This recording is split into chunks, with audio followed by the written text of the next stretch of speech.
na mchana na siku ya leo tunakuja kwako tukikushukuru kwa sababu ya kuweza kutulinda sisi na ukatuangazia siku njema, laheri na amani kama siku ya leo. Baba wetu, tunakushukuru kwa sababu ya kuweza kuleta wageni wetu, viongozi wa kitaifa na pia viongozi wa katuzi. Baba, katika kikao hiki ya siku ya leo tunakushukuru kwa sababu tunajua wewe ni Mungu na Baba wa amani.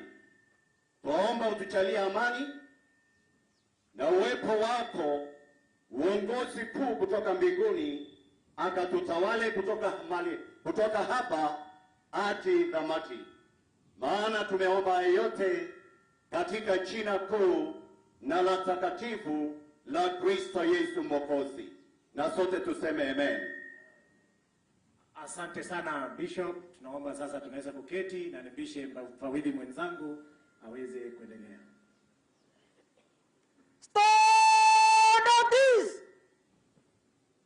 Bas, kipindi kitakachofuata sahihi ni mgeni wetu mheshimiwa kufanya parade inspection. Karibu Yuan.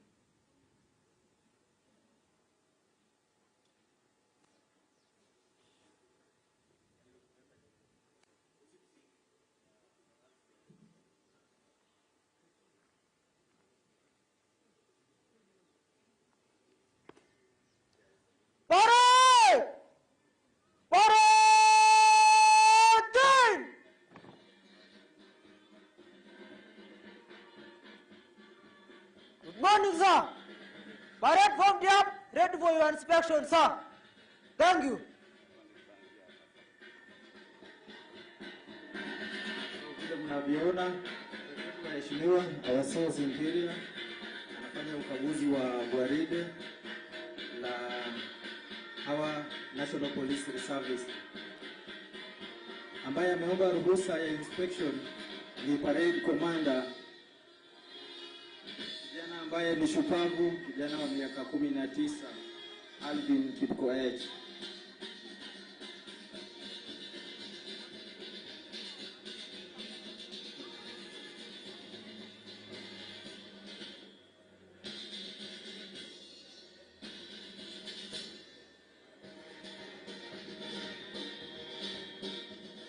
Wageni wetu, maana ya kufanya ukaguzi wa gwaride, mgeni wetu wa mheshimiwa ndio apate kuangalia hali ya hawa officers in terms of their health, their physique, cleanliness na presentation yao. Sababu askari wanafaa kuwa watu neat, watu officers ambao ni alert, officers ambao ni clean na wako tayari kwa kazi, wako alert na ambao wako well endured. Ndio maana unaona wanaweza simama kwa masaa 8 bila kuketi ama kutindika.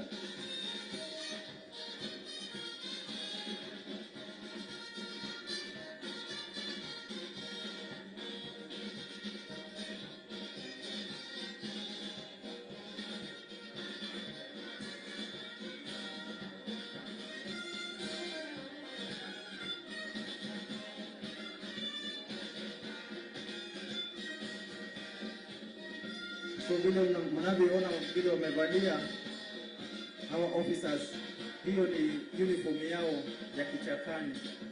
Huko jangwani msione kama wamechakaa, wamekuwa mazoezi kwa vumbi na nini, na wamevaa nguo light. Hatutaki kuwavalisha nguo ambazo ni mzito kwa saa hii.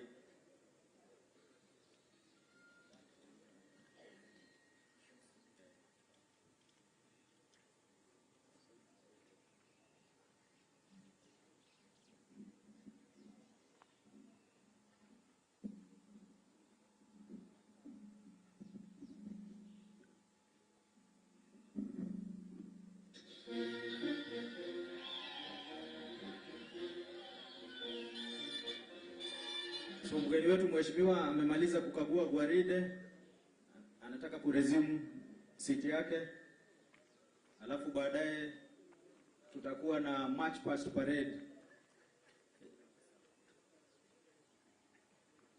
Wageni wetu tunaomba msimame kwa main dais, ndio wageni wetu mheshimiwa Kai. Asante sana kwa hiyo heshima na taadhima makuu. Tunaweza tukaketi sasa. Mfawidhi mwenzangu, unaweza tuelekeza zaidi. Kama nilivyotangulia kusema hapo mbeleni, kipindi kinachofuata ni march past parade, ambapo ni program ambayo ni muhimu sana, ambaye tumesema parade commander ni Alvin. Atatuelekeza katika hiyo sehemu. Parade! Move to the right! Stand! Arms! Move to the right, Idris! Right on!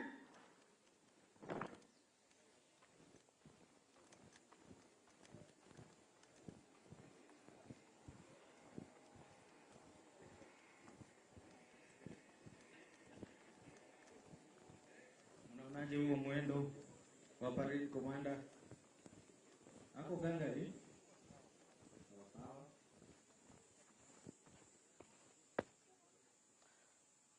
Parade! By the left! Quick march!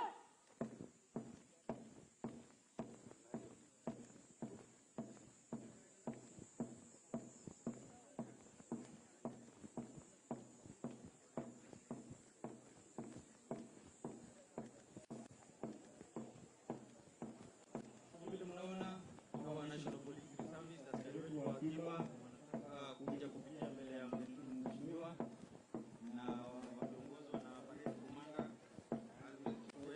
na vile nilitangulia pia kueleza, mnaona wamegawa vikundi vinne, zinaitwa squads. Four squads, na kila squad iko na squad commander. Squad commander wa squad 1 ni Joseph Kigoti, alafu squad commander wa squad 2 ni Juan James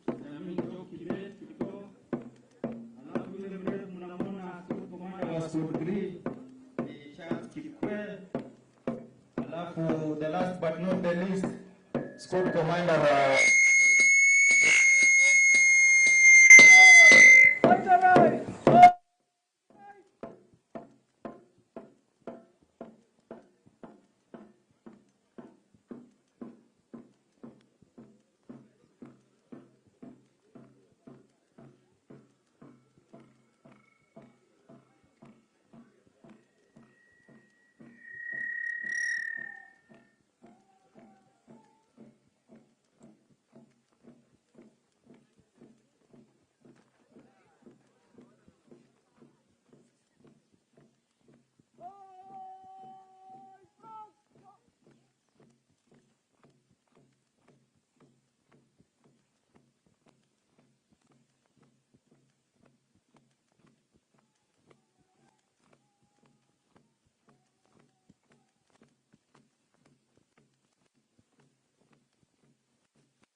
Mnaangalia wamepiga wapi?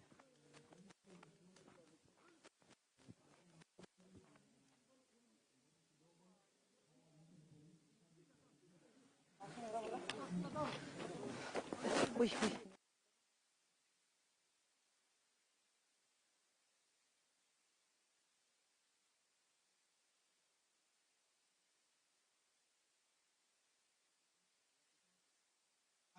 na kutumia bunduki.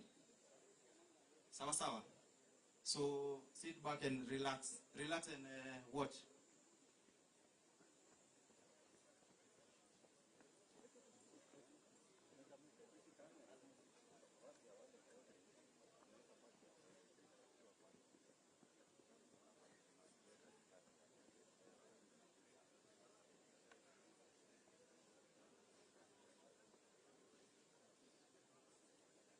So tumesema hapa kwa hii session ya presentation kuna weapon mastering. Hapa tutapata kuona kutoka kwa hawa askari wa akiba ile maarifa wamepata mambo ya kustrip bunduki. Kustrip bunduki ni kufungua hiyo bunduki, hizo parts zake, wakiwa na purposes ya kuiosha, pia kuangalia parts kama ziko sawa na vitu kama hizo.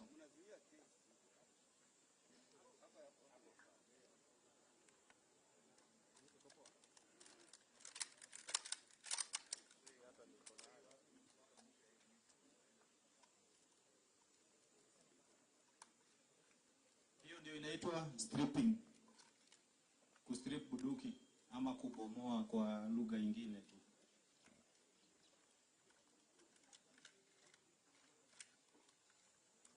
Mnaona wanafanya kwa wepesi haraka sana kwa sababu washapata maarifa ya kutosha, wamefanywa training ya kutosha.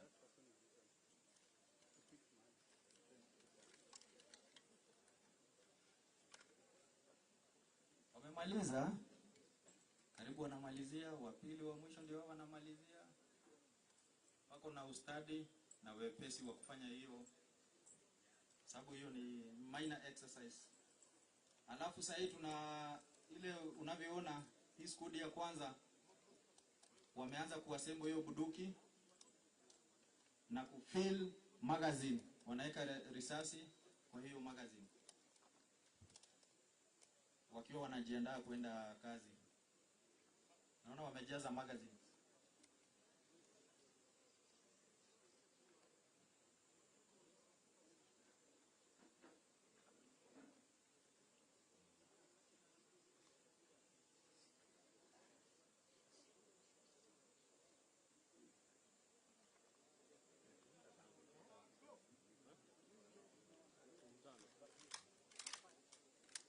Hiyo ni squad 2 ndio sasa wanafanya vile squad 1 wamefanya hiyo exercise ya stripping bunduki.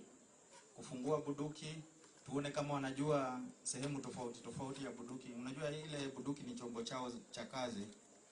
Kwa hivyo lazima wafanye kumaster chombo chao cha kazi.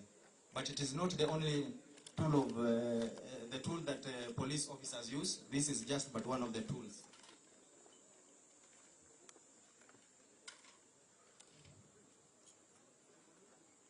Bunduki inatumika katika hali ya kivita. Kuna wakati mwingine hatuhitaji kutumia bunduki.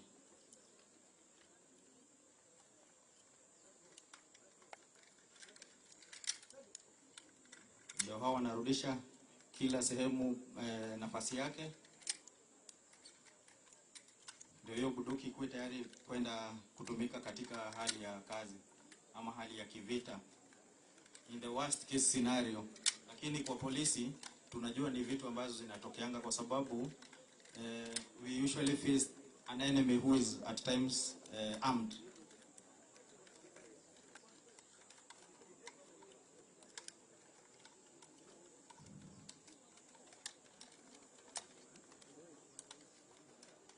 Wa kwanza kumaliza unaona amesonga mbele. Sasa kwenye wanaelekea ni mambo ya target acquisition.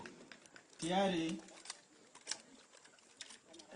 assuming ili zile target ni adui, tunataka tuone kama wanajua kulenga adui shabaha. Kwa mfano hiyo sehemu unaona ya white inaitwa bull, kwa wale wanacheza darts wanajua. So sharpshooters wana aim hiyo bull.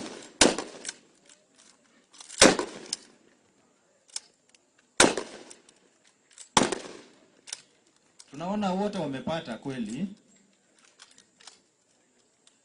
Najua pahali mumeketi hamwezi ona, lakini kama uko na binoculars ama umevaa specs vizuri kama mimi unaweza ona. Naona wote wamepata.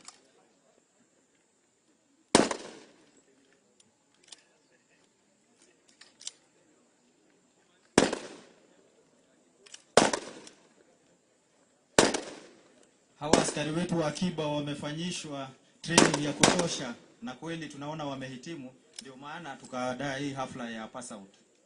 They are tried and tested, but we also want to confirm if indeed they have what it takes.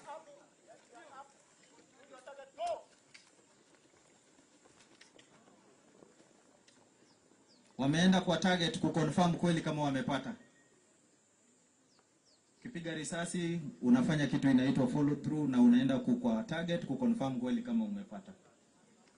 Hata adui humpigi risasi na unaanza kurudi nyumbani, unaenda mpaka mahali huko kuconfirm kweli kama umempata. Usirudi nyumbani kuambia watu area ni salama na hujui kama umempata adui.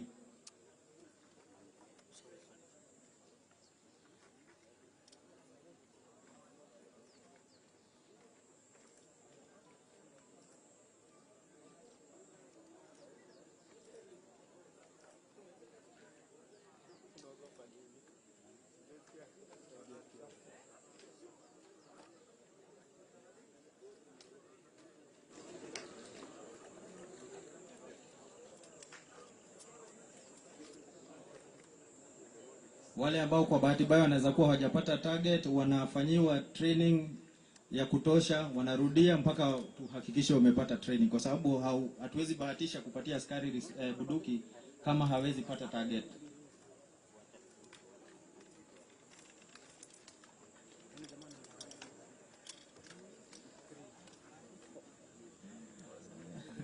Naelekezwa na MC mwenzangu. Kwa nini mnaona wale wanainama? Wale ni wale pengine hawajapata hiyo pool kabisa, wanafanyishwa mazoezi kidogo. Tunaweza sema ni punishment, lakini si punishment.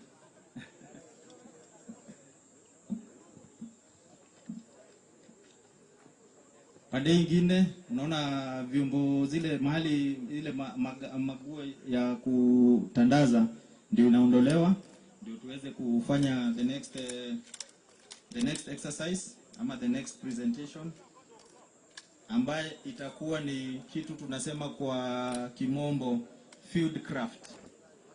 Hawa National Police Reservists kazi yao itakuwa ni kwa field sana sana, sio kulinda villages, mahali hawa majahili huwa wanavamia mara kwa mara, aka the bandits. Majahili ndio hao majangili ambao wanavamia sehemu zetu kukuja kuiba ng'ombe na kujeruhi wananchi. So hawa NPRs watakuwa katika harakati ya kusaidiana na vitengo zingine za usalama katika kuondoa wale majahili. So tutaona kwa hiyo field craft ni vita vya nyikani.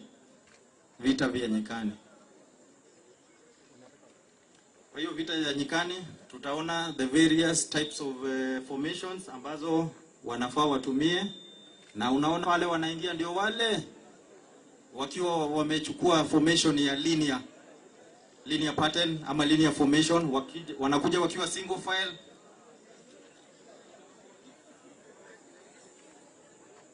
Zinaitwa section battle drills.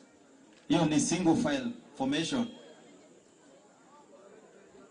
Alafu tunaomba wale tuko kwenye hema, tafadhali tusisimame tukazuia wengine wasione kinacho. Sana sana hiyo single file inatumika wakati wa usiku.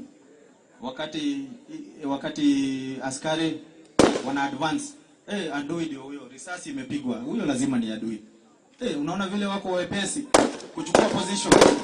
Hiyo position wamechukua inaitwa extended formation. Wanakabiliana na adui kweli kweli.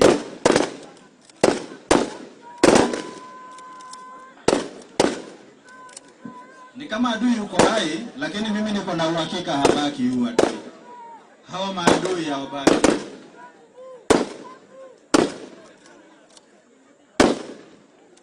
Extended formation ya vita sasa, kila mtu anahusika. Everybody is involved. Every team member is involved. Mpaka wahakikishe wamesubdue adui. Ndio huyo adui amepata risasi.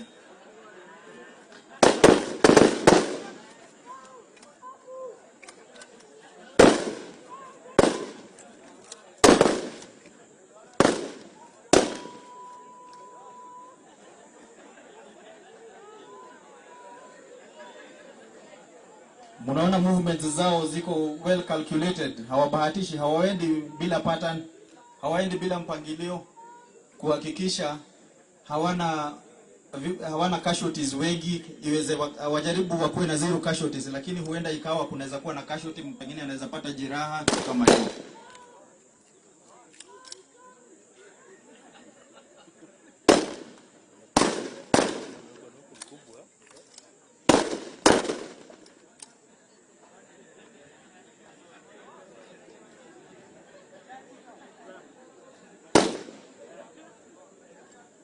Huyu adui naona siku yake ya 40 imefika. Leo haepuki. Anajaribu kupanda milima huko Hepe, lakini sioni kama atafaulu leo.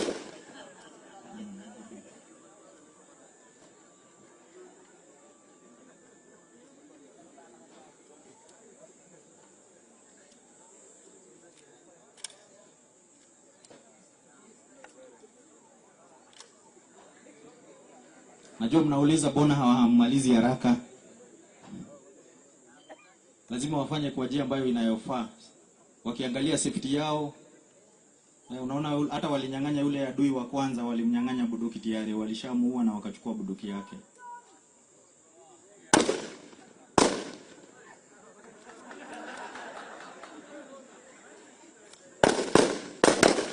Ndio huyo, niliwaahidi. Kama tungekuwa tumewekelea bet mimi ningekula.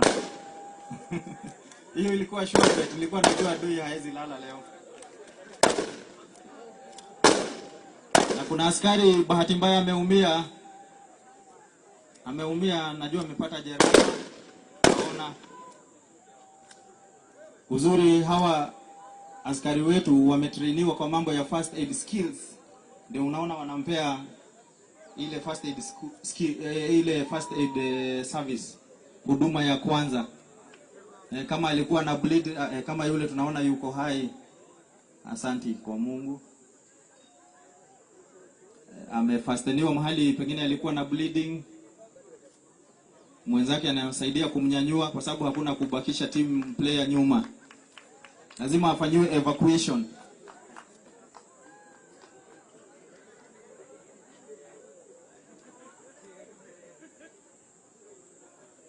Hiyo yenye mmeona inaitwa fireman's carry. Ni ile watu wa wazima moto pia wanasaidianga wale casualties kuwatoa kutoka kwa incidences za moto. Pia sisi pia tunaitumia kabla hatujapata msaada wa gari ama wa ndege.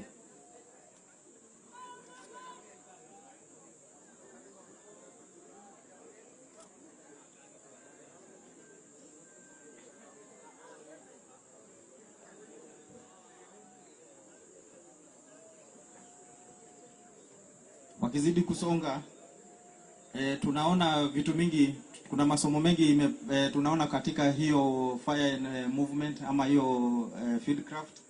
Kuna mambo ya communication skills inatumika sana kwa commander kupeana commands, vile officers wata advance. Pia communication skills inatumika ku call for support, kupigia wakubwa walete reinforcement kama inahitajika, kama ni watu wa ambulance wanahitajika, kama ni air support, communication skills inahitajika pale. Na pia effective combat ndio ifanyike, communication skills lazima ikuwe sawa.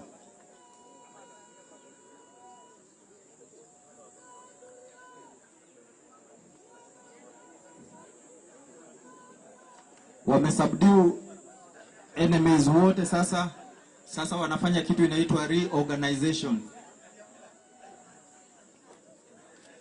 Wana converge sehemu moja ndio waweze kufanya briefing na postmortem ya hiyo operation yenye wamekuwa vile imekuwa, waone kama kuna pia waweze kurudi sehemu zao za kambi yao kwa mfano.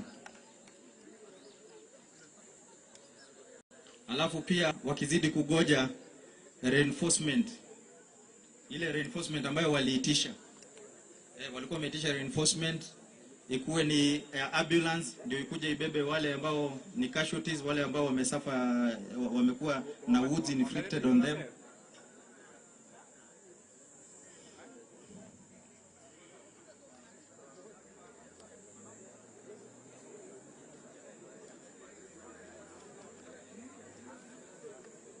Kuna gari inaingia, sijui imeleta nini hiyo gari. Bas kumbe ni askari. Hiyo gari inakuja kufanya kitu tunaitwa vehicle interdiction ama reinforcement. Baada ya wale kuitisha reinforcement, ndio hawa reinforcement wamefika. Hawa ni wale wabaya. Mnaona mwendo wao vile wanatembea? Nyinyi hamuogopi? Hata nyinyi wapiga picha hamuogopi? Ja.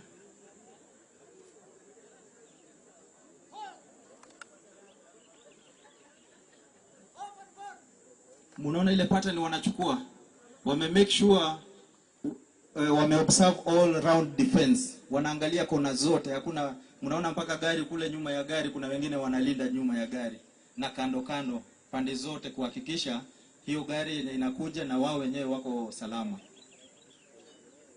This is part of the training that we have been exposing our National Police Service officers to.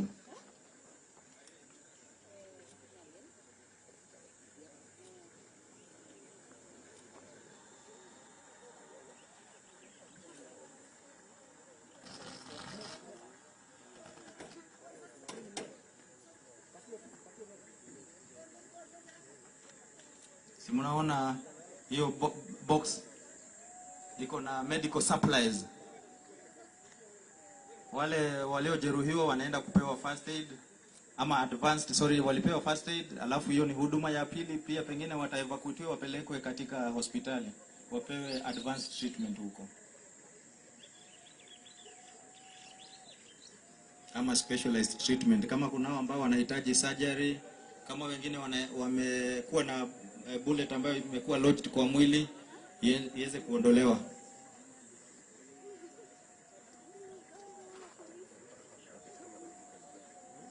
This is a training like no other. We have exposed our National Police Reservists to.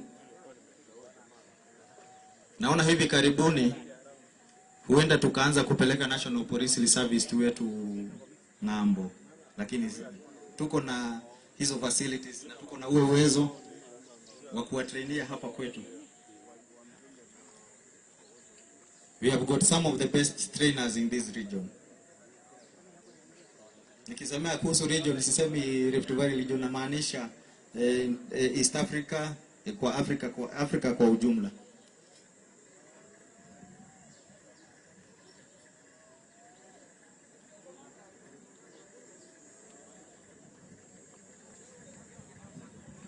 Wale casualties wanazidi kusaidiwa.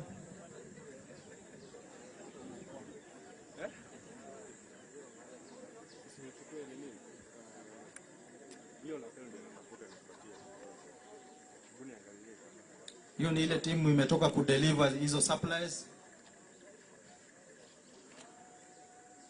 Wana embark kwa vessel yao. In this case ile vessel tunatumia ni vehicle. It's a vehicle vessel. Supplies zinaweza letwa na gari, ndege, huenda hata zikaletwa na meli, kulingana hiyo operation inafanyika wapi.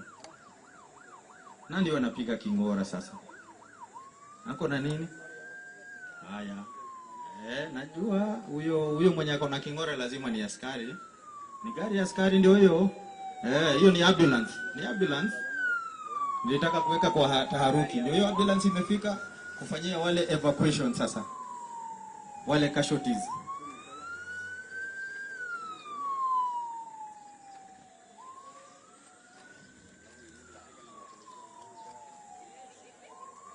Inaweza kuwa ni police ambulance ama any other ambulance. Na iko fitted na medical equipment, tasaidia kufanya evacuation ya wale victims ama wale casualties.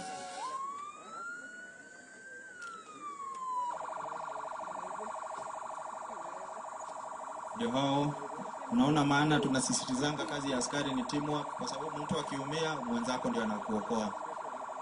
na wafanya hiyo kwa njia taratibu. Mnaona mpaka driver wa hiyo ambulance amesaidia pia kuhakikisha maisha ya wale ambao waliumia wamepelekwa hospitali kwa haraka iwezekanavyo.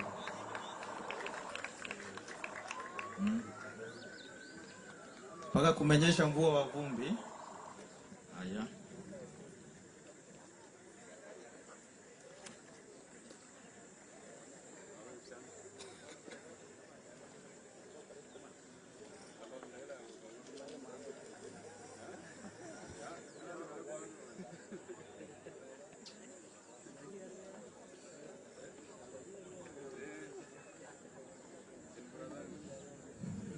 Sasa wanafanya withdraw wale ambao walileta reinforcement wakirudi kwa gari kwa njia ambayo mnaona ni njia ya ustaarabu na wamemakinika.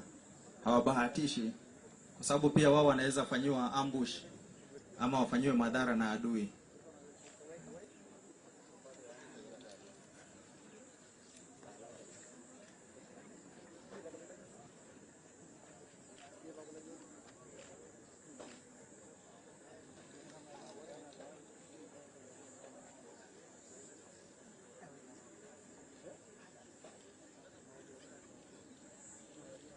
Unaona wameiva kuiva.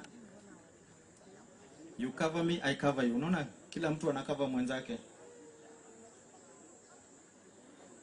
Kuhakikisha hakuna mwenye anayepatikana kwa fire ya adui.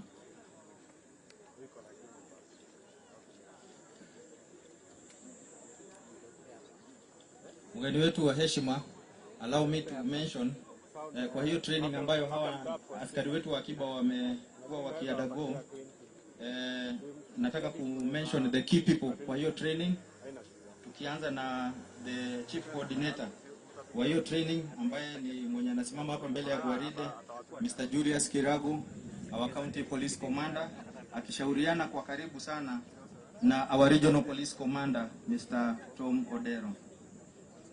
Alafu the chief instructor kwa hii training amekuwa ni Mr. To ambaye ni sub county police commander Baringo South sub county ama Marigat sub county. Ndio hawa wanaondoka wale walikuwa wanapartake kwa hiyo demonstration. Alafu bado kuna presentation nyingine itaendelea, nitawaeleza. Nikiendelea nasema kwa hiyo training pia tulikuwa na director of studies ambaye sana sana mnamuona akiendelea na kucoordinate programs za hawa NPRs hapa na pale, ambaye ni Chief Inspector James Cheroben wa GSU. Mnamuona hapa mbele yangu directly hapo mbele ya parade commander, na ako na timu yake support team akina Inspector na wengine.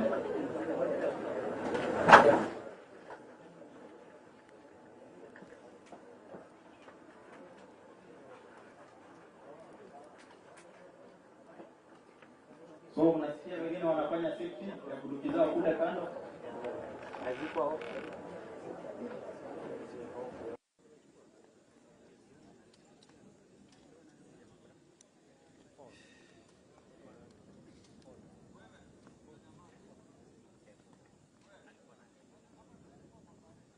wote wakiassemble ile presentation ambayo itakuwa ni ya mwisho ama itakayofuata, kwa sababu hatutaki tuchukue muda mrefu. Leo ni siku ya wa guest of honor. Itakuwa ni hawa officers, tunajua wakitoka hapa wataenda kazi na ni lazima wachukue kiapo cha uaminifu, oath of allegiance ama oath of office. Tunataka waape kwa sababu kutoka hapa tunajua wako na vifaa muhimu sana. Wao tayari ni waajiriwa wa serikali na hizo uniform wako nazo, hizo vifaa wanazotumia, kuna namna wanavyofaa kuzitumia with a lot of integrity, a lot of honesty. That is why we subject our officers to undertake an oath of office or oath of allegiance, kiapo cha utiifu.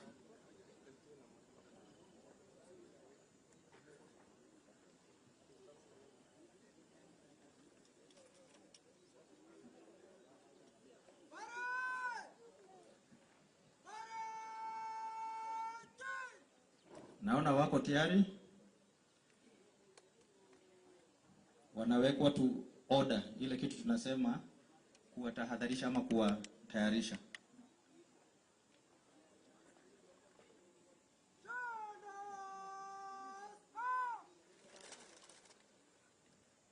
Ataelekeza hii program ya oath of office ni Reverend. Karibu Reverend. Bishop, sorry, karibu Reverend. Bishop.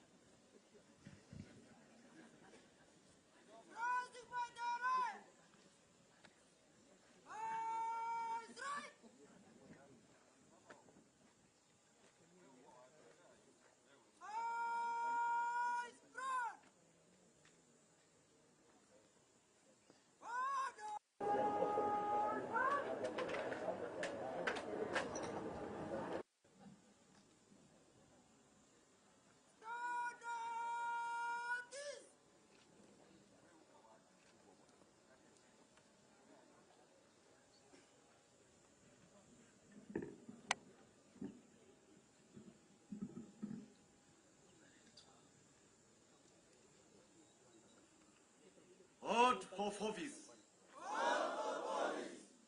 I do swear that I will be faithful and bear true allegiance to the Constitution and the President of Kenya. During my service in the National Police Reserve, without favor or affection, malice or ill will, that I will at all times do my utmost to preserve the peace and to prevent offense against the peace, that while I shall continue to hold the said office to the best of my skill and knowledge, will discharge all duties thereof faithfully according to law, and I will subject myself to the Constitution, hold acts, orders, and regulation, now or in future, in service, relating to my service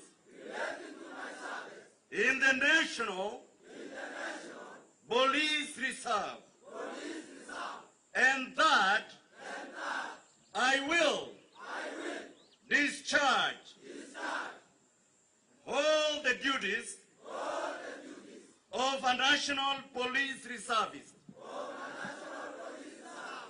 according to law, without fear, favor, affection, or ill will. So help me God. Tuwapongeze, tuwapigieni makofi. Umesikia wamechukua kiapo cha ofisi. Sawa sawa. Hiyo ni kumaanisha wako tayari kuingia kazini kutoka hapa na wako tayari kwa kazi na wanaelewa hiyo. So with those many remarks, allow me now to hand over the microphone to the main MC, MC Mose. I have been your MC for the technical bit. My name is Chief Inspector Simon Dirango Karori, OCS Mochongoi. Pleasure is all mine. Thanks. Naam, asante sana. Naomba tumpigie makofi mfawidhi mwenzangu. Tupatie makofi mazuri tafadhali. Asante sana kwa hiyo sehemu, na sisi wote kwa kutulia katika sehemu hiyo ambayo ilikuwa ni technical, na zaidi kuonyeshwa hilo ujuzi ambao vijana wetu wa NPR wanayo. Naomba pia tuwapongeze vijana wetu tena zaidi kwa makofi mazuri. Tuwapigie makofi mazuri tafadhali. Haya, hebu tuwape shada la maua. Tuwapatie shada la maua. Tuwape shada la maua. Promote. Tuwape nyingine tena shada la maua. Promote. Asante sana. Mlivyosikia, jina langu ni MC Mose. Pia nami bila kukawia napeana program officially kwa harsi wetu. Karibu sana Saa. Na tumpigie pia makofi harsi wetu anapokuja. Tupatie makofi ya rasha. Najua pia wengi hatujawahi muona harsi wetu sababu labda ni mgeni, lakini yeye ndiye harsi wetu kwa sasa.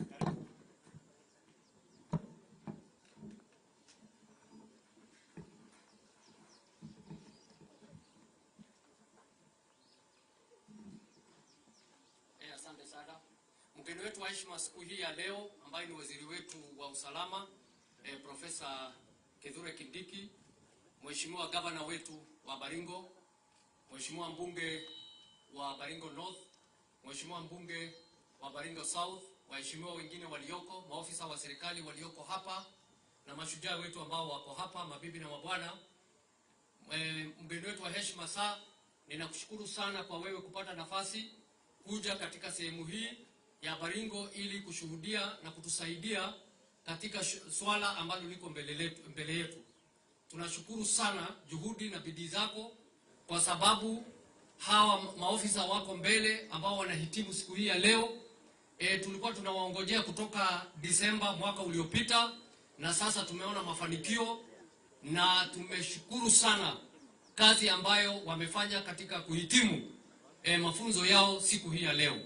Mimi nakurudishia shukrani zangu za dhati, kwa sababu hawa vile ninavyosema tulikuwa tumewasubiri kwa muda mrefu. Watakapofuzu waondoke hapa, watatusaidia katika kuimarisha usalama katika eneo hizo mbili ambayo ni Baringo North na Baringo South, ambayo imeathirika na majanga ya utovu wa usalama kwa muda mrefu. Sasa kwa jumla ningetaka kupasha habari ya kwamba tumeendesha shughuli ya kuleta usalama katika bonde la Ufa, haswa sehemu ya juu ambayo ni North Rift, kupitia maagizo yako, na nataka kukuhakikishia kwamba tunaendelea na kazi ambayo ulitupa, na hatutasaza wale majambazi ambao wanaendelea kutuhangaisha. Tutamenyana na wao kukufa kupona, kuhakikisha ya kwamba wananchi wa sehemu hii na sehemu yote katika bonde la Ufa wameweza kufurahia usalama na uthabiti, sheria na utengamano. Kwa hivyo mimi sitaki kuchukua muda mrefu, kwa sababu hii ni siku yako, na tunashukuru sana kwa wewe kufika hapa siku ya leo ili ujumuike nasi na uweze kuona jinsi tunavyoendesha kazi hapa. Kwa hivi sasa, kwa ruhusa yako Saa, ninataka niwaalike viongozi hapa waweze kuzungumza machache kabisa, kwa sababu siku hii ni siku ya harusi, na tunaona vile vijana wako tayari, wako na mori, wanataka kutoka hapa kwenda kusukumana na hawa jamaa, na nina imani kwa sababu ile bidii wameonyesha hapa, hawa majambazi wako taabani vile ninavyoona. Na kwa hivyo mara nyingi wamesema tunaongea tu upepo, lakini leo nafikiri mambo yameonekana, na ninawaomba viongozi wakija hapa tuchukue muda mchache kabisa ili tuweze kukamilisha ratiba ya siku hii kwa njia yake pekee. Kwa hivyo nachukua nafasi hii Saa kumwalika Mheshimiwa Kamuren aje azungumze na aweze kuendesha sehemu hii inayobaki ili tuweze kukamilisha siku hii ya leo. Karibu Mheshimiwa. Mgeni wetu wa heshima ambaye ni waziri wetu wa usalama Profesa Kindiki,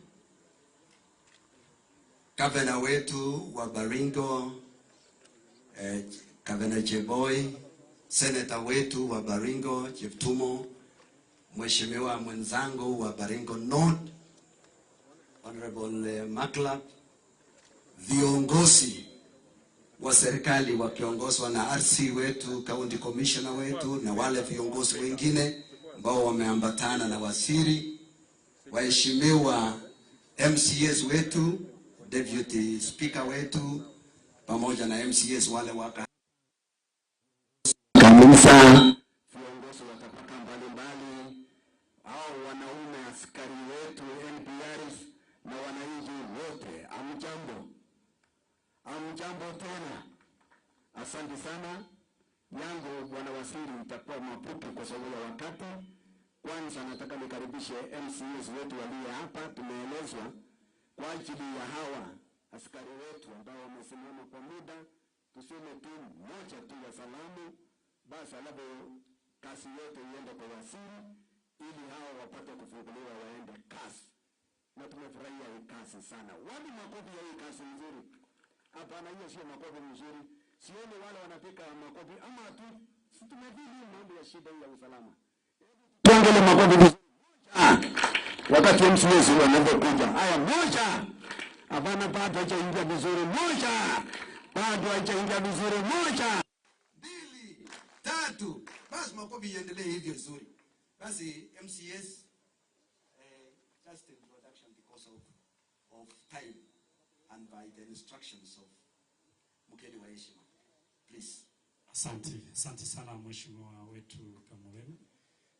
Mheshimiwa wetu Profesa Kindiki na gavana wetu na viongozi wote, amjambo. Mimi pia nataka kupongeza wale wanaume kwa kufuzu siku ya leo. Mheshimiwa Profesa, mimi kwa jina naitwa Nixon Lemlem, hapa ndiye eneo langu, MCA wa Marigat. Nataka kuomba tu jambo moja. Hapa Marigat town ni town ambayo iko katikati ya Bandits. Na ni town ambayo iko na pesa mingi, biashara inanawiri vizuri. Hivi juzi tulisumbuliwa na wakora na tukaangalia population ya watu wetu iko juu na population ya askari wako pale iko chini. Naomba kama unaangalia hiyo population ratio ya watu wetu pamoja na askari, ili watu wetu wafanye biashara bila kukuwa na shida yote. Asanteni na Mungu awabariki. Mheshimiwa waziri wetu Profesa Kindiki, gavana wetu, seneta, wajumbe wetu wa Baringo South, regional RC, county commissioner wetu, our colleagues MCS, wananchi wote na maskari wetu wamepusu leo, amjambo. Yangu tu ni matatu ninataka niseme. Kwa jina ni Michael Chepon, MCA wa Saimo Soi. Nataka kwanza nipongeze waziri kwa sababu hii ni mara ya kwanza yenye NPRs yenye walikuwa zamani KPR wametrainiwa mpaka wamefuzu kama askari sasa ya ukweli. Ya pili ni kwamba na nataka niwaombea hawa wakati wanafanya kazi kama askari yeyote, mpe hawa cover, mpe hawa insurance hizo zote wakati wanafanya kazi zao, wajue kwamba familia yao wako covered.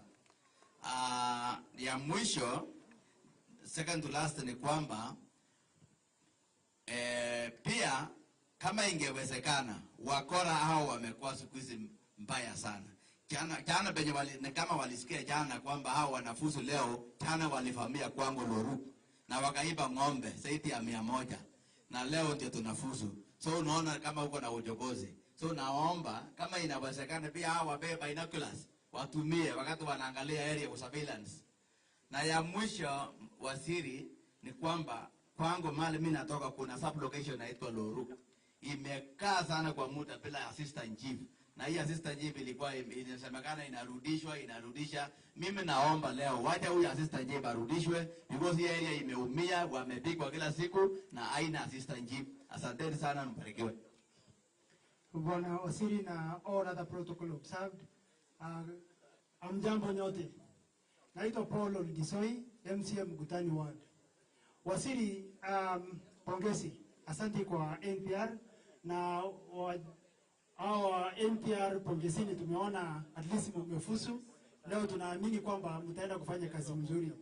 Waziri, ile kitu ambayo sisi tunaomba kama Mkutani, this is a ward ambayo watu wametapakaa kila mahali.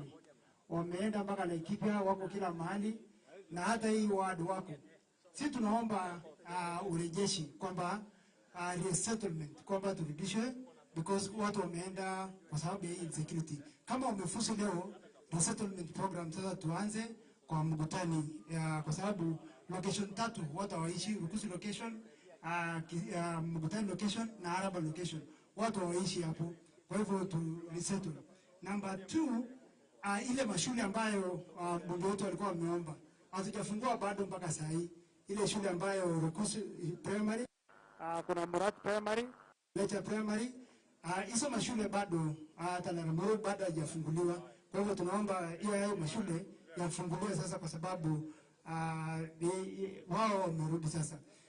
Kitu kingine ambayo waziri tuliomba ni ile gazette notice ya 2017 ya zile locations ambayo imekuwa gazetted na ile zote ambayo imekuwa gazetted. Pia Mugutani kuna ACC ambayo anapaswa kukaa Mugutani. Hatuna ACC kwa sababu ako Marigat na angeenda kukaa ACC Mugutani. Kwa pia hata pia alikuwa resettle akae Mugutani. Kwa hivyo tunaomba waziri, hizi vitu ambayo tunakuambia kwa hapa ndio inalinganisha na itarahisisha kazi yetu tukiprovide oversight. Kwa hivyo tunasema asanti, na wakati hawa watu wanarudi kukuwa resettled na kuishi mahali ambao wanakaa wako na wanaelemewa sana, hawana chochote. Kwa hivyo hata food items wasaidike. Ile kitu ambayo nilikuwa nikiangalia hapa kila wakati wanasema hata recruitment center moja, kwa sababu ya vile recruitment centers kule Mugutani mahali ambayo imekuwa disturbed sana. Hata tukipewa recruitment center ya security officers tuadhiri pale, ndio watakuwa at least watakuwa considered. Tukikuja mahali pengine inakuwa ngumu sisi kufaulu wale ambao wamekuwa affected. Kwa hivyo asante sana waziri, Mungu akubariki, tunafurahi tukikuona mara mingi hapa. Asante. Asante sana waziri wetu Profesa Kindiki, viongozi wote wakiongozwa na governor pamoja na senator, viongozi wote na askari wetu ambao wamehitimu siku ya leo. Waziri, mimi nina shukrani nyingi. Mimi nimetoka Bartabwa, naitwa David Sitoi, MCA ya Bartabwa. Nina shukrani nyingi sana kwa sababu leo ni siku ambayo tumehitimisha ile kitu tumeomba kwa muda mrefu. Na kwa hawa kufusu leo ni kuhakikishia watu wetu ya kwamba watakuwa na usalama. Waziri, kwa ruhusa yako ni ruhusu tu niseme mambo mawili. Katika Bartabwa tuko na shule kadhaa ambayo imeathiriwa na janga hili la insecurity. Kuna shule moja waziri inaitwa Chepkesin, iko na walimu 2. Ninaomba kwa sababu ninajua wewe uko na uwezo, kienda utusaidie kupanga walimu kwa shule hiyo. Na ukipanga walimu, tupangie walimu ambao wametoka kule ambao wanaelewa ile shida ya upande hiyo. Ya pili waziri, siwezi kusema mashule mengine mengi ambayo iko huko na imeathirika.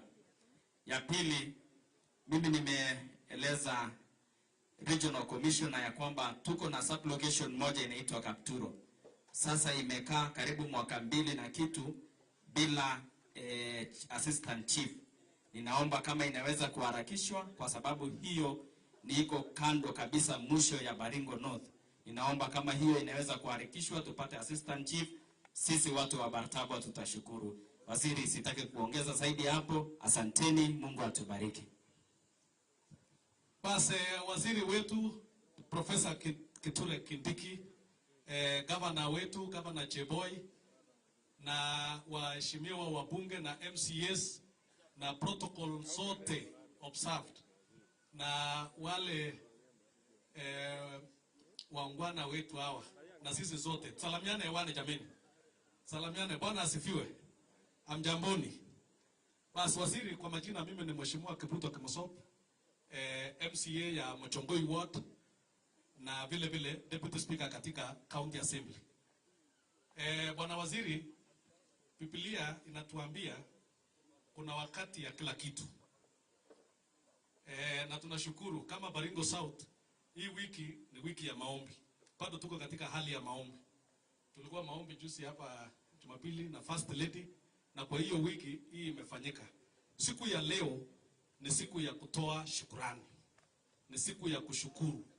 Na mimi nataka nitoe shukrani kwa niaba ya watu yangu ya Mochongoi na vile vile kama County Assembly kwa hii kazi ya NBR kufanyika leo, na wao leo kufusu ndio waweze kutusaidia.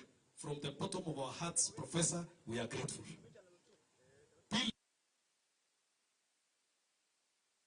Ile training iko hapa. Na nimeangalia sikujua kwanza, kumbe hawa ilikuwa target. Sasa tukasema hawa ni bandits. Wakafusu hiyo.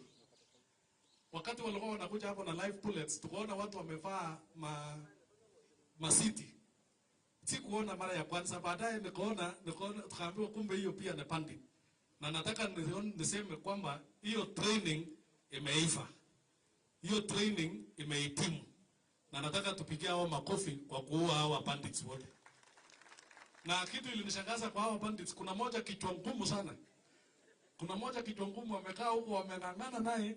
Hata sisi wenye huwa tunalalamika to the security team, we can now see what happens practically in the field. Makofi kwenu. Waziri, mimi nina mawili kwa haraka. Moja, hao wangwana sasa tumewafungua.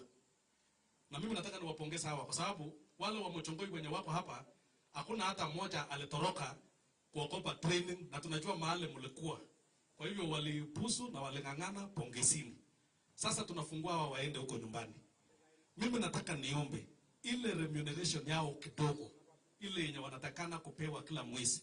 Sababu hao watapepana na hiyo bunduki, lakini kila mwezi wako na familia na wako na chochote. Mimi nataka niombe waziri and the police department tuwasaidie ku process yao. Sababu kuna wale tuko na wao na mpaka saa hii hawajaweza kupata. So hiyo ni ombi langu la kwanza. Na tuwa governor Cheboy, najua tumekuja kukuona kama MCS from the affected areas. Wakati tunasukuma national government wasaidia hawa vijana ku process chochote, sisi pia kama county tushirikiane tuone kwamba hawatalala njaa. Sababu sasa watapepana na bunduki na hawatakuwa na kitu ya kutumia baadaye. Lingine waziri, ni tumeona roho yako na ni muhimu tuseme kama viongozi ya Baringo. We have seen your heart. You have been very committed. Ulikuja siku ile kwa banditry area, umekuja tena hata comfortably. Sisi hatukujua, tunasikia tu uko hapo, umepita hapo, umepita hapo. Tumekuona ukijibu mbunge yetu Mheshimiwa Kamren kwa njia mzuri kule bunge, ukijibu mambo yetu kwa njia mzuri. And we have seen you up to your heart. We want to say from Baringo, we are grateful. Tunashukuru. Ili wakati unautuhudumia isionekane kama unahudumia watu wenye hawana shukrani, unahudumia watu wenye wanalalamika tu. So hata ukirudi tena kesho na kesho kutwa na hata huko mbele, wewe ulisimama na William Ruto. Hata huko mbele waziri, hakuna shida. William atakula yake hii, akule hiyo ingine, kwani hiyo ingine si hata profesa anatoshea. Iko makosa. So from Baringo we are wishing you very well. Lakini kuna mwanaume na nataka nikutume DIG. We have seen you Kabu, you have been here. Kuna mwanaume hapa tunataka tutoe msimamo yetu hapa. Vile tunamwona profesa akingangana akikuja hapa mara mingi na ni waziri. Na vile tumemwona hata akienda bunge. Tunataka pia tumuone Inspector General wa police. Yule ambaye anasimamia polisi Kenya mzima. Tunataka tumuone. Wakati kulikuwa na maandamano huko Nairobi ya Raila, tulimwona hiyo ndoma alitoka nje na akakodoa macho, akamwambia Raila utaenda ICC na akaaripika. Sasa tunataka Inspector General tafadhali kuja kwa banditry aripika hata hapa, msaidiana na profesa. Ili isikuwe Nairobi peke yake, tunataka tukuone hapa ground. Asante, Mungu awabariki. Asante sana waheshimiwa MCS wote. Mungu na wabariki, mmechunga sana. I want now to welcome my colleague Mheshimiwa wa Baringo North, Honorable Makla. Karibu. Wapi makofi moja. Asante. Asante sana Mheshimiwa Kamren, mgeni wetu Mheshimiwa Your Excellency Professor Kindiki, Governor wetu wa Baringo, Bwana Jeboy, Senator wetu Mheshimiwa Jeptumo, DIG na line yake yote ya security bwana Kapo, RC wetu wa Rift Valley bwana Hassan Habdi, na serikali upande huo mpaka chini, pamoja na wale wamefusu siku ya leo kama NBR kwa Baringo. Nataka nichukue nafasi hii kwa niaba ya watu ya Baringo North kusema Waziri Kindiki, karibu sana katika eneo hii ya Baringo. Thank you so much. Kwanza waziri, nichukue nafasi hii kukushukuru kwa kipekee kama waziri ya serikali yetu ya Kenya Kwanza, ikiongozwa na rais wetu mpendwa William Ruto, kwa kuwa waziri ambaye ameweza kujitolea kwa taifa kushughulikia maneno ya usalama. Wewe you are first minister in this government who has spent time, energy, mentally, psychologically to deal with banditry across the Republic of Kenya na hata hapa kwetu Baringo. Ongera waziri, you are a masterclass of your own. Peleka pia shukrani wetu kwa rais mpendwa Mheshimiwa William Ruto, kwa sababu yeye mwenyewe alikuja sehemu hii akiomba kura na akasema kama sio wakati hii ni hivi sasa. Hii maneno ya ukosefu ya usalama katika bonde la Ufa wa Baringo North hapa na Baringo South na Samburu na Marakwet na Turkana itakwisha. Mweleze Mheshimiwa Rais asante, tumeona mkono wako katika hii safari, na kweli serikali imejaribiwa ya kutosha. Serikali hii yetu imejaribiwa na bandits ya kutosha. Hata jana hapa kwangu Baringo North, Loru, wanajua wewe unakuja, wanaanza maneno. This is the biggest problem that we have here. Yaani saile rais au waziri yake anakuja hapa, maneno inafanywa. Juzi prayers hapa, baada ya prayers maneno inafanywa. Hii waziri ni madarau ya kutosha, na ina madarau inatoka sehemu moja katika kaunti hii ya Baringo. Baringo South are victims, Baringo North are victims, Marakwet are victims, Samburu are victims, Turkana are victims, Laikipia are victims. So we have one problem, one community disturbing everybody else, and we must call by their names.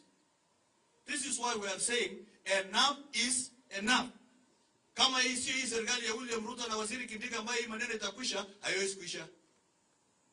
Lakini kwa vile umechukua hatua, I am confident that this problem will come to an end once and for all, so that the citizens of this country and the citizens of this place will once and for all enjoy peace and prosperity and be able to go to school and perform their economic activities. Your Excellency Waziri, mimi nimesaliwa mpaka huko. Baringo North inaumia kwa sehemu mbili waziri. We are facing an attack and we have lost 3 people, and you have supported me 100%. Pande wa Elgeyo Marakwet na pande wa Baringo North kwa sehemu inaitwa Kinyachi. Mheshimiwa Waziri, katika mpango yako nimekueleza ya kutosha. Sehemu ya Kinyachi hapo inaitwa Terrain na nimeeleza Kabo. Weka kambi. Weka kambi, it will protect Pokot, it will protect Elgeyo Marakwet, and it will protect children from Baringo North. That is a strategic location. Vile vile waziri, we have now a problem from this border to Loruk where we were yesterday. And I'm very sure the recruitment of 100 NBR from Baringo North ni safari ya kuangamiza watangili katika sehemu hiyo. Ningewaomba NBR wetu wote kutoka Baringo North mpaka Baringo South, kila asubuhi muombe, peleka maombi yenu kwa Mwenyezi Mungu. Kila asubuhi mjiandae na mcooperate na ile security forces ambaye pia mnafanya kazi pamoja. Mjitolee ufanya kazi na hawa.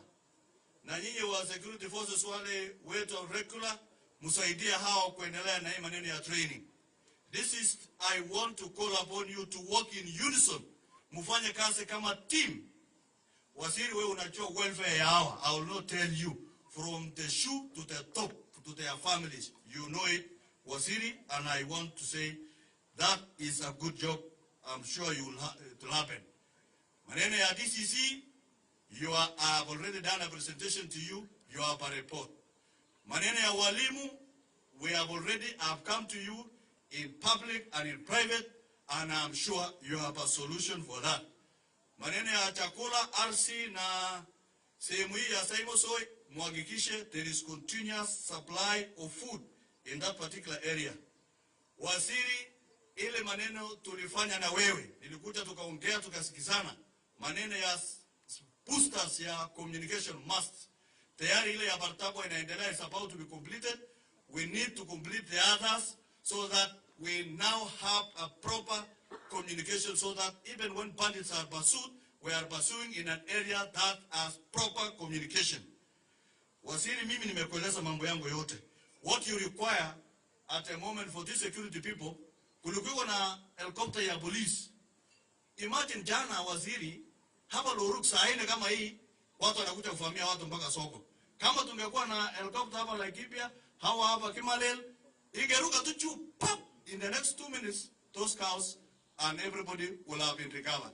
If you find favor, Your Excellency, secure a helicopter for the security forces in this region so that they have a prompt action so that they can be able to reach everywhere.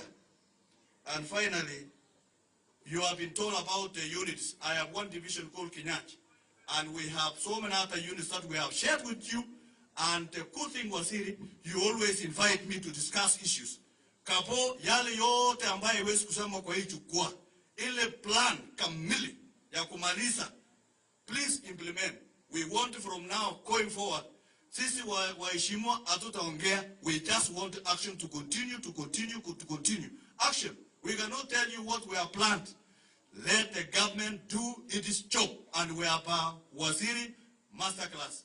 Vile mheshimiwa nani amesema hapa, I have faith in Professor Kindiki. This is one humble citizen who is ready to work for Kenyans regardless of where they come from. He has a great future for Kenya. Waziri, I wish you well, whatever that takes. That is my plea on behalf of people of Baringo and Baringo North, that we are supporting you 100%. And finally, Your Excellency and your team, you are welcome to Baringo North. And when you come, start from Kinyat, and we finish here in Saimosoi in one day, and we shall remember you forever. In whatever undertaking we take for this country, in whatever decision, I will be your supporter. Thank you so much, and God bless you. Shukrani sana Waziri, kwa sababu mimi ni mwenyeji, wacha niharakishe yangu. Ya kwanza, very important. Kuna kitu MC amesema hapa. Na hiyo maneno tu Waziri, you don't need to answer that. We have reinstated that chief ya hapa Loruk namna RC, na hata amepewa uniform, ako sawa. Na maneno ya DC, that's been sorted out. So after you assistant chief ya Kaptura, you know what we have done. So everything is in order. Some things Waziri, we can finish internally. We don't need to finish it. Thank you. Mheshimiwa Makalaba lisao mengi. Basi Waziri, nilisema kwamba nataka niseme kwa ufupi. Ya kwanza, nachukua nafasi hii kutoa shukrani zangu kwa rais wetu mpendwa Daktari William Samoei Ruto. Sababu wakati ule alikuwa kwa Baringo hapa akiuza mbuzi, na tulisikia akiongea kwa Samburu, na akasema mambo ya bandits itaisha katika Kenya hii.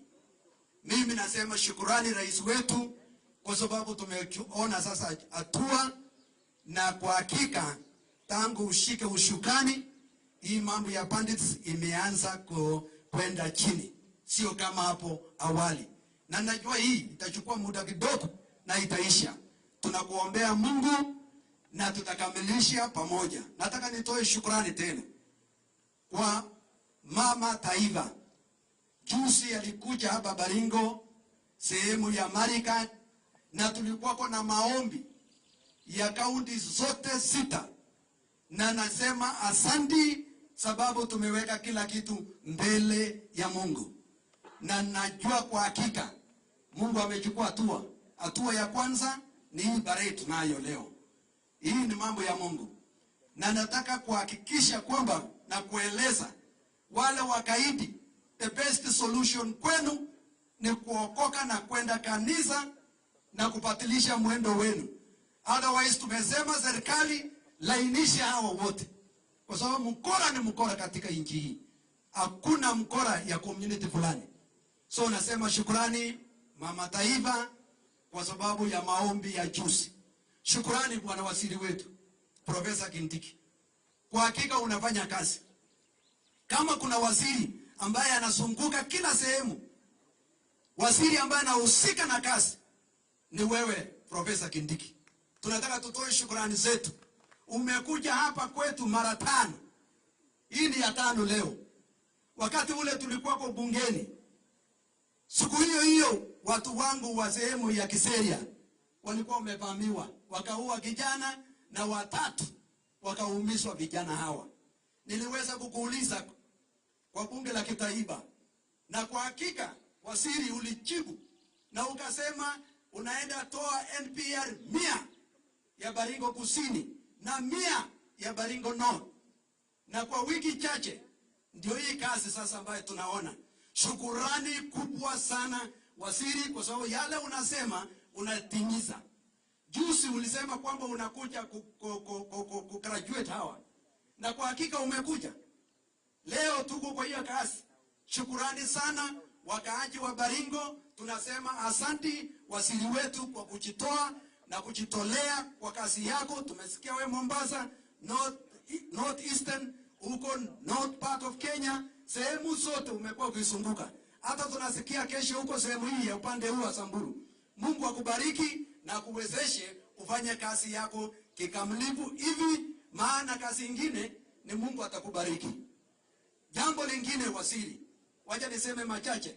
Shukrani kwa hawa viongozi wako wa ofisi yako.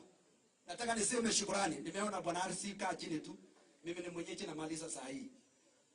Nataka niseme asante sana kwa sababu ya wale ofisi yako wanafanya kazi mzuri, kuanzia RC huyu pamoja na county commissioner na askari wako wote wanafanya kazi. Naomba tu kwamba wale ambao wamefanya kazi mzuri, bwana waziri, saidia hao kwa promotions.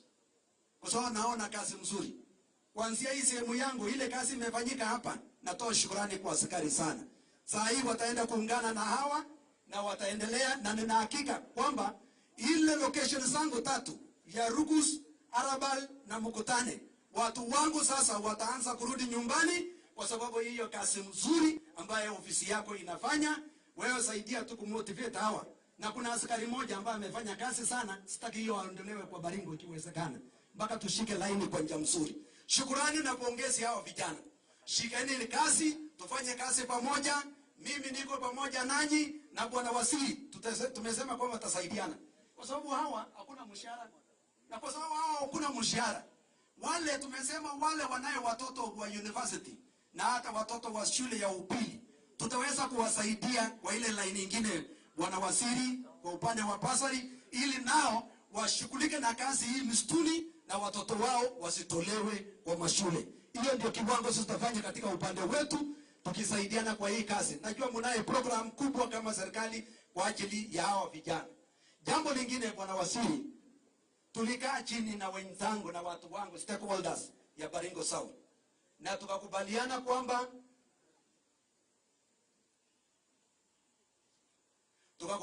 kwamba tutaanza training camp ya NPR upande wa Ramaja, na tumekubali tutenge shilingi milioni 20 bwana waziri ya kujenga training camp kirasmi sasa ya NPR, ili wawe na mahali pa kukaa na kukua trained in collaboration with your office and the office ya NYS, ili wakati wanapokaa na wana kazi wawe trained na NYS, wapate kitu ya kujimudu baadaye. So shukrani, uwasaidie. Najua wewe unaye mpango safi, na nimeomba ile mabarabara ya security ipangwe, vile vile ile mambo ya mashule. Najua KDF walikuwa kwa juzi, tuelewane. Na nataka niombe KDF, kwa hii kazi mnaanzisha ya mashule, hapa wakati rais alikuwa kwa mwaka uliopita alitoa amri hiyo mashule 5 ya Ngeleja, ya Laramoru, ya Partalok, ya Ramaja, ya Murat na Rukus ifunguliwe. Na kwa sababu hatuna buildings huko, naomba nyinyi KDF mwanzie amri ya rais kwanza, msikawie, ili mwaka huu tunapokamilisha hiyo mashule siwe tayari, mwaka ujao watoto waingie mara moja na kazi isonge mbele. Otherwise, kwa ajili ya wakati, bwana waziri wetu, mimi natoa shukrani. Mimi nina furaha sana kwa sababu nimeona mambo ya bandits itaisha, na nataka nieleze Kenya mzima, Baringo imepatilika sasa. Baringo ni mahali mzuri, Baringo Kusini ni mahali mzuri kuja fanya biashara, mambo ni mazuri, tourists kwa kuje, watu wakuja wafanya biashara kwa Marigat. Mambo ni mzuri. Na juzi tulitangaza Marigat International Stadium, kujeni nyinyi wote fanyeni kazi. Mambo ni mazuri. Kwa hayo machache nataka nikaribishe senator wetu wa Baringo upate kuja salamiana na useme yako chache na ukaribishe governor. Baada ya governor basi turudishe kwa RC, ana maneno kidogo ya ofisi. Thank you. Makofi kwa governor. Kwa senator. Wewe na withdraw hiyo seriously. Pigia makofi senator. Basi mgeni wetu wa heshima, waziri wetu wa usalama bwana Kindiki, profesa wa governor bwana Cheboi, wachumbe wenzangu bwana Maklab ya North na Kamre wa Baringo South, our RC and the entire regional leadership, our county commissioner ya Baringo, our MCAs, and all leaders present, pamoja na hawa graduates. Waziri yangu yatakuwa machache sana kwa sababu naona hawa vijana tangu asubuhi wamekaa vile wamekaa. Ya kwanza, nikiwa senator wa kaunti hii, niungane na wale viongozi wa mbele kusema karibu nyumbani. Umekuwa rafiki yetu wa karibu sana, kwa sababu kwa mambo ya usalama umeweza kujitokeza vizuri na kusimama na sisi kama watu wa Baringo na watu wa North Rift. Waziri, niko na apologies. Sisi kama Baringo tumekubaliana ya kwamba tutakaa kama kitu kimoja kama viongozi kutoka MCAs, MPs mpaka governor wetu. We are united for a purpose. Na leo hatungeweza kuwa na wale viongozi wengine, and I want to give the apologies. Women rep wetu Chematia ako katika budget kamati. Saa hii tukiongea ako pande wa Narok kwa hiyo mambo ya budget going around the country. Kibore ako katika kamati ingine tena mkutano huko Nairobi. Mheshimiwa Sirma ako safarini Amerika. Kamketa amenituma asubuhi tena na salamu na kusema angeweza kufika hapa. Na wale viongozi wetu wote, hata kandie wa hapa Baringo Central.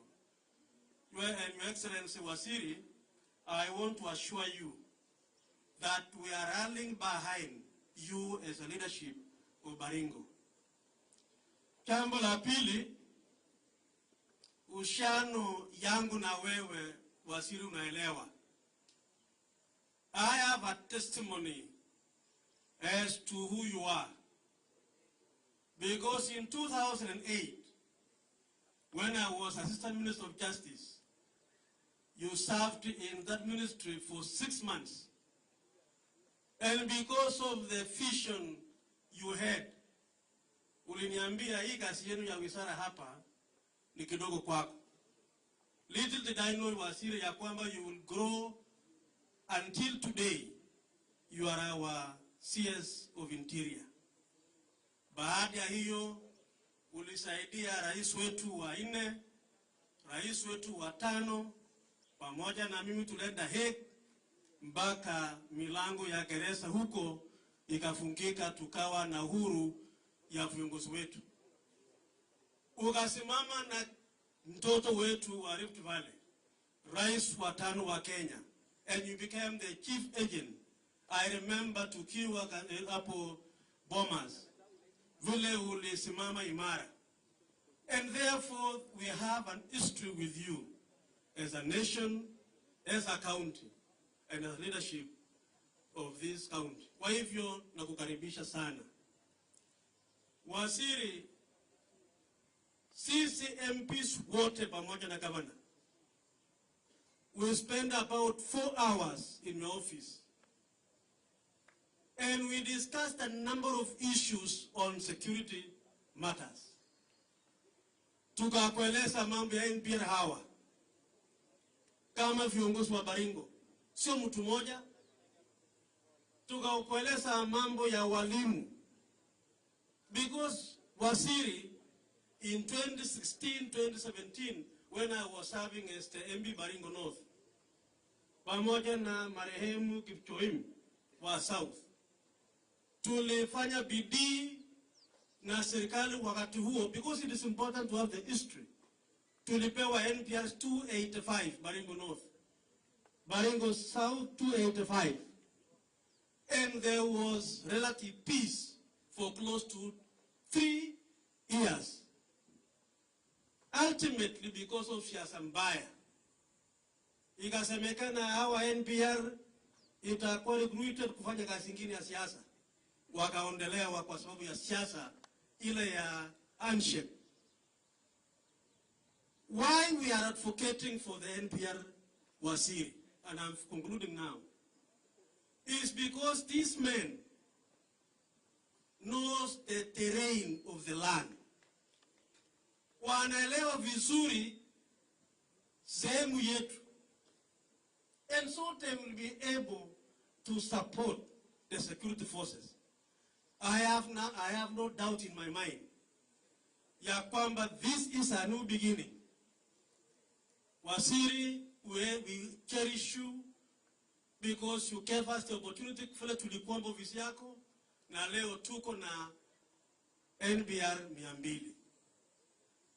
I want to challenge our young men that this is your land. Stand firm. Resist. Refuse the aggression by the bandits.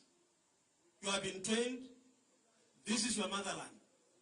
Safeguard our assets and our lives.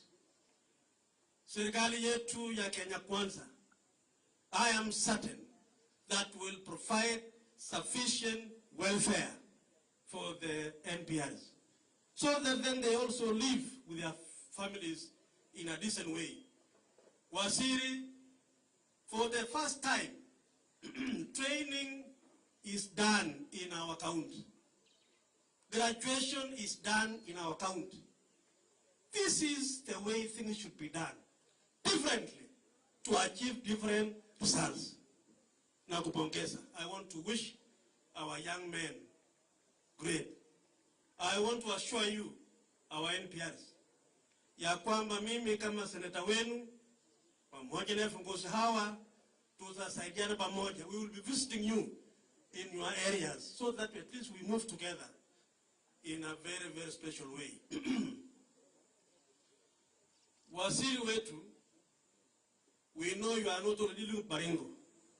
The region is in a mess. If you ask Icheboy today and all the elected leaders of Baringo, our agenda number 1 during the campaign of Kenya Kwanza was peace and security. Peace and security. And William Ruto, our president, when we went to see him in the State House as leaders before we saw you, he assured us, and he has done so publicly, that Kenya will be safe It is this administration that is going to bring to an end the menace of cattle rustling. And I asked him, Your Excellency, how will you do it? Mzee Kenyatta failed. Mzee Moi failed. Kibaki failed. And Uhuru failed. How will you do it? The answer was, I have a plan. And that is why, and Wasiri, how he spoke to us about the security roads. Then this one he spoke about letting the KDF to participate in building our schools. About the NPR. I have no doubt ya kwamba kilichoko na mwanzo lazima iwe na mwisho. That is my prayer. And God will use you, Wasiri, in this government, with the help of the President and all of us, to bring peace in this area.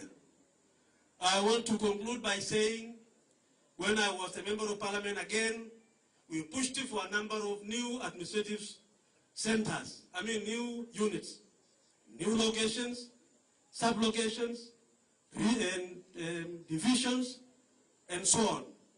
2 weeks ago, Bwana Wasiri, you came before Senate. And I remember I stood in that house. Na mimi nikakueleza swali moja. When are you going to actualize those units? And you gave a very good answer. It will be done. And based on the areas affected. I think Baringo is one of the affected areas. Wasiri, I want to plead with you. Please begin with Baringo. Those new locations and sub-locations and divisions, it will help to enhance our security in our region. I want to thank the county commissioner, the new man, and our RC, and the entire security leadership in our county. You have our full support, and we look forward to doing this. Your Excellency, I made a request to you yesterday when we met. From here, Marikat, up to, from here, Kimale, up to Marikat, yuko na shida, distance kidogo. Juzi kulikuwa na ufamisi hapa Marikat, hapa Koriema, Bawale Wakora. Alafu tena upande wa Sandai huku. Those are centers which are far from Marikat police station. I want to request you, Wasiri, and I will be doing this. I've already spoken to the DC, to the county commissioner. I want to request that we have a small police post here in Koriema here, and another one in Sandai, to save us the situation which we witnessed in the recent times in this area. With those remarks, it is now my pleasure to say, Wasiri, feel free. You will come back again with us tomorrow. Mambo ya walimu kwa ile mashule, I know you will make a statement today so that we have our teachers posted in those schools so that our children are able to read. I want, therefore, with a lot of respect, to request our governor, Bwana Cheboy, to come forward and make his remarks, and finally welcome our governor. Thank you very much, and God bless you. God bless Kenya, and God bless Baringo.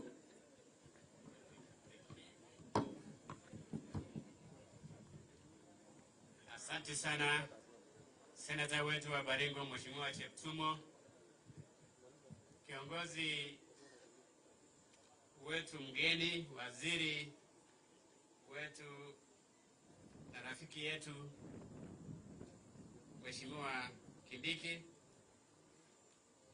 viongozi wenzangu wakiongozwa na senator wetu, wabunge wetu wa National Government, Mheshimiwa Makila, Mheshimiwa Cameron, Mheshimiwa na waheshimiwa wabunge wetu wa County Assembly ambao wako hapa wakiongozwa na Deputy Speaker, na viongozi wote wa National Government ambao wako hapa wakiongozwa na Regional Commissioner na the Uniformed Forces wakiongozwa na DIG Gabo, vijana wetu ambao wanafuzu siku ya leo, wananchi wenzangu wa sehemu hii ambao wako hapa, Mimi sitasema mengi kwa sababu najua masaa yameyoyoma.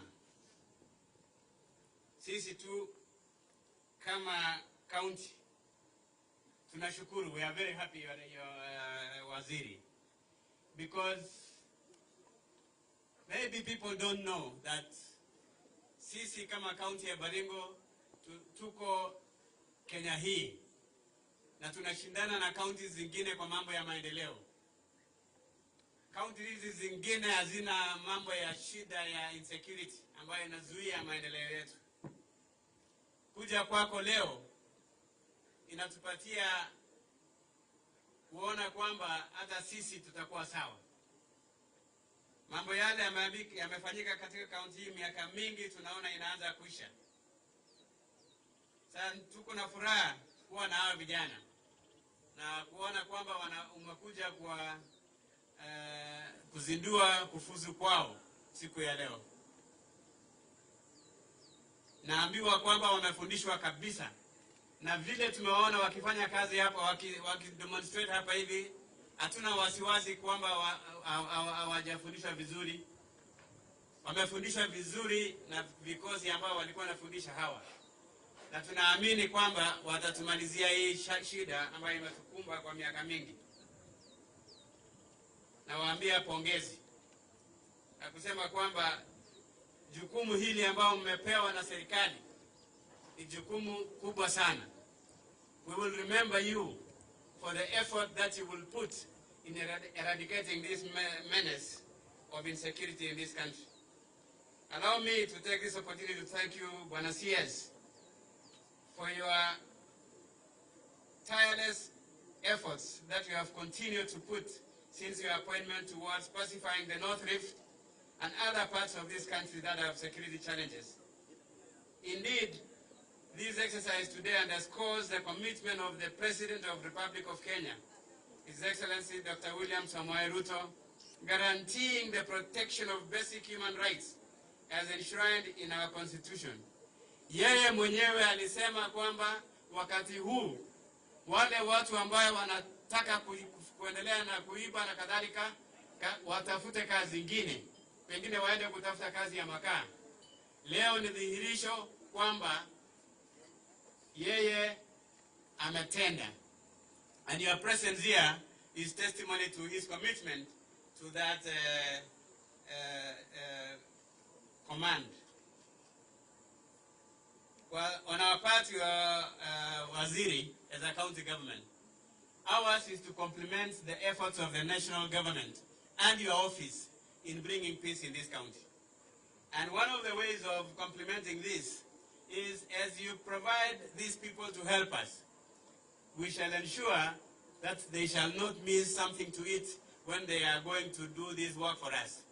Tutahakikisha kwamba ile chakula kidogo ambayo tunapata kwa serikali kuu na ile tunanunua sisi, tunahakikisha kwamba watoto wao wasiumie na njaa kwa wakati wowote.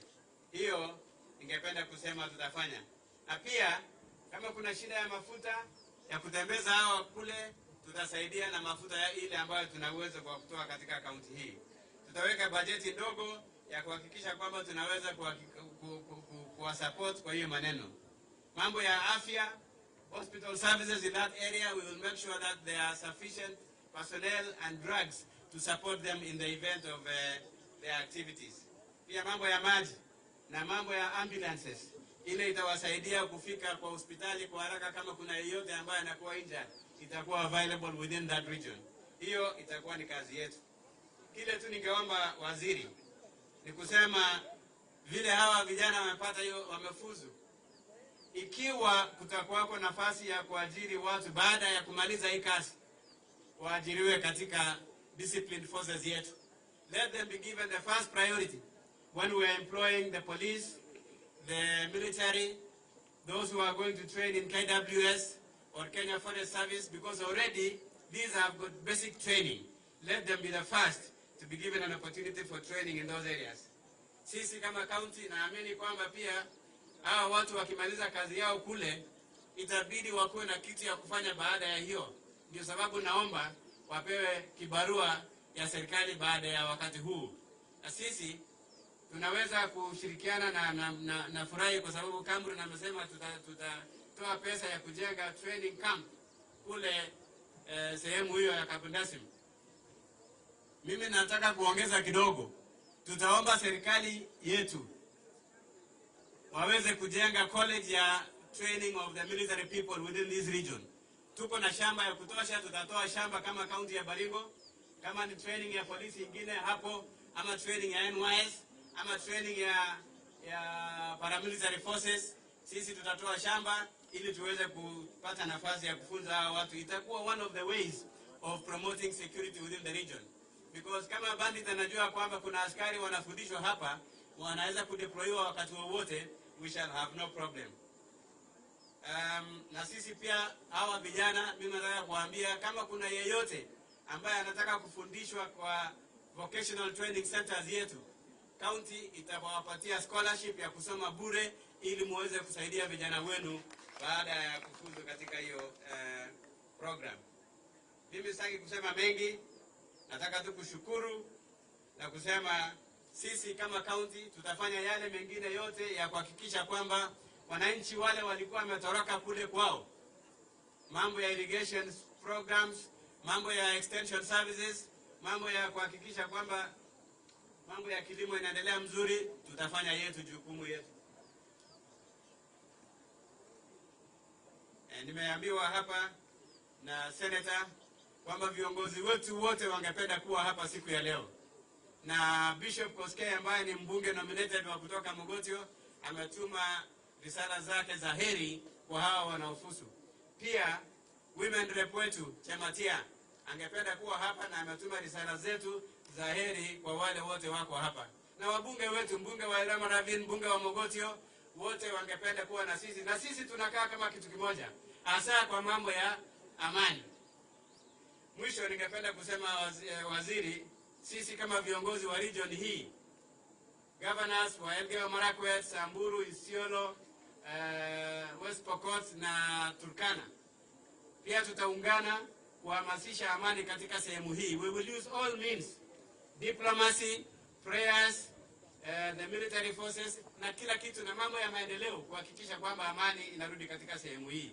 Tutakuwa nakutana na tukipata nafasi tutaweza kuja kukutana na wewe pia tuongee pamoja ili tujue sehemu yetu kama counties kwa hiyo maneno.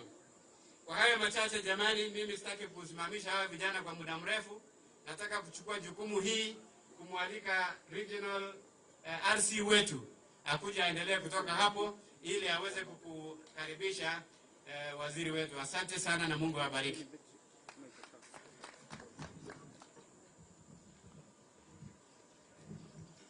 Asante sana Mheshimiwa Governor. Mgeni wetu wa heshima, leo ilikuwa ni siku ya harusi ya hao vijana, lakini kama umeona tumetereza na mambo mengine yameingia hapo katikati, lakini ni viongozi wetu. Nafikiri next time tutaangalia vile tutajipanga. Kwa hivyo bila kupoteza wakati, kwa sababu leo ni siku ya hao maofisa, ninataka kuchukua nafasi hii kwa ruhusa yako nimwalike Deputy Inspector General wetu Bwana Nur Gabo azungumze machache ili niweze kupata nafasi ya kumkaribisha waziri wetu. Karibu. Our Cabinet Secretary for Interior and National Administration, Professor Kindiki, the Governor of Baringo, Bwana Chiboy, Senator, the MP for Baringo North and Baringo South, the MCAs and other government officials, the graduating NPR of Baringo, good afternoon. Waziri, my name is Nur Gabo, the Deputy Inspector General of the Municipal Police. I was sent today here by the Inspector General, who was engaged in other duties, to come and witness the graduation of the 200 NPRs. Waziri, we want to inform the people of Baringo that we have enough officers of 4 minutes within the Baringo area, and I was sent by the Waziri and the Inspector General to come to Chemelgo, where I'm heading a multi-agency security operation in the whole of these 6 counties. Waziri, these officers, the NPR, They are force multipliers. They assist the police on a daily operations. And since the deployment of NPRs in Samburu, area of Marakwet, Baringo here, and right now we're expanding to West Pokot and other areas and Turkana, we have seen significant improvement of security in those areas as they take care of the communities in villages, in some of the areas where the police cannot reach. Ours, as National Police and the Inspector General, we want to assure the people of Baringo the way they have given us these young men who will make a difference. And we are very thankful for officers to volunteer, or for people to volunteer to join an NPR is not something we take lightly. And we want to assure that in the next recruitment waziri, we want to assure that these are the first who will be recruited in line whenever we are doing recruitment for the National Police. We should not be able to take officers who have made a difference, to protect their community, are the officers we want to join the security sector in this country. Lastly, I want to tell the NPRs that you have been given firearms, you have been given uniform, you have taken the oath this morning. Therefore, ensure that you protect that gun. Protect your uniform, protect that gun. Don't misuse the gun. That gun is supposed to protect all communities, irrespective of where they will be. Whenever you are going with the police officers or communities, or in whatever area you'll be deployed, therefore don't misuse that gun. And therefore, a discipline of an NPR is just like a discipline of a police officer. Therefore, we shall ensure that you will be trained, and Waziri, I want to assure that these officers will go advanced training. Next time, they will be taking further training of use of firearms and acts and how they will be able to interact with community. Asanteni.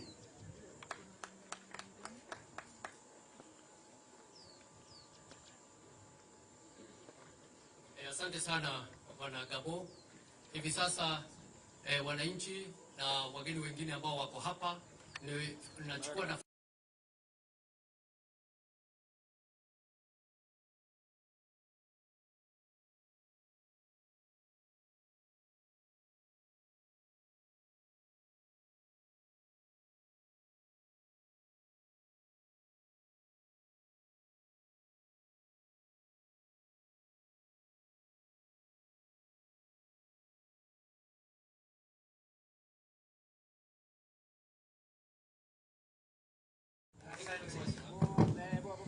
Thank you, RC. Naomba tuketi. Asanteni sana. Asanteni sana.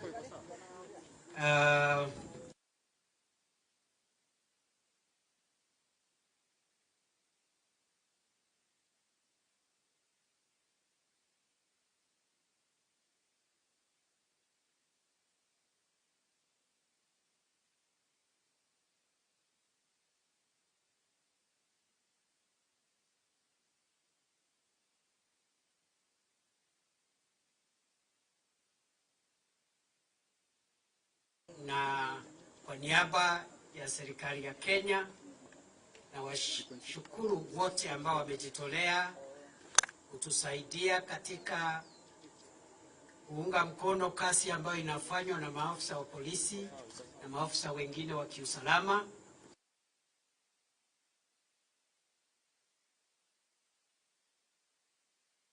Majambazi.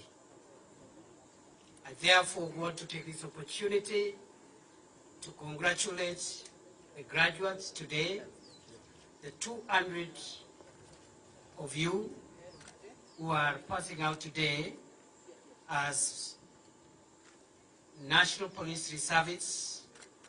Take care of our security in this part of the county, mainly Baringo North and Baringo South.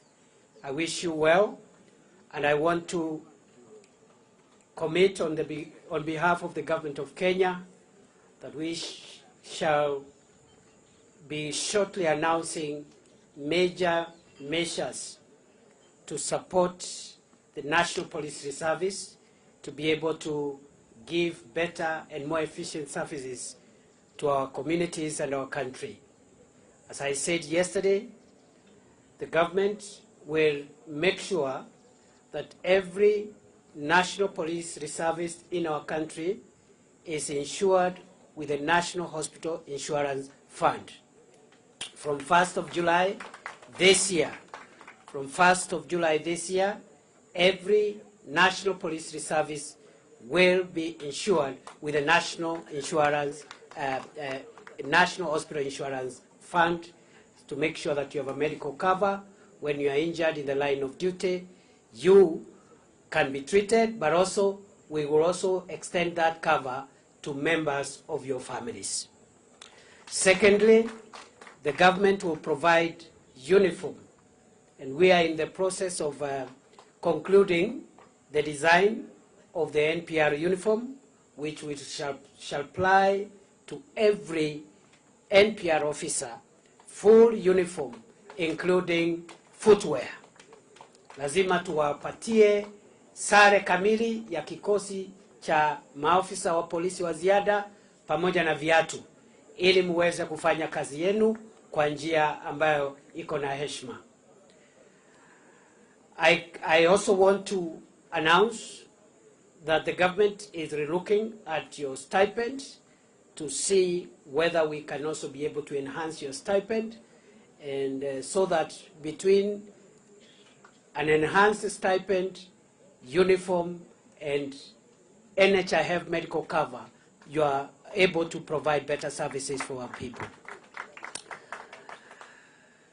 And therefore, I don't want to take a lot of time. I have been here several times, as your leaders have said. All your leaders, we have worked together very closely. Your governor, Your Excellency Moses Cheboy, we've worked very closely with him.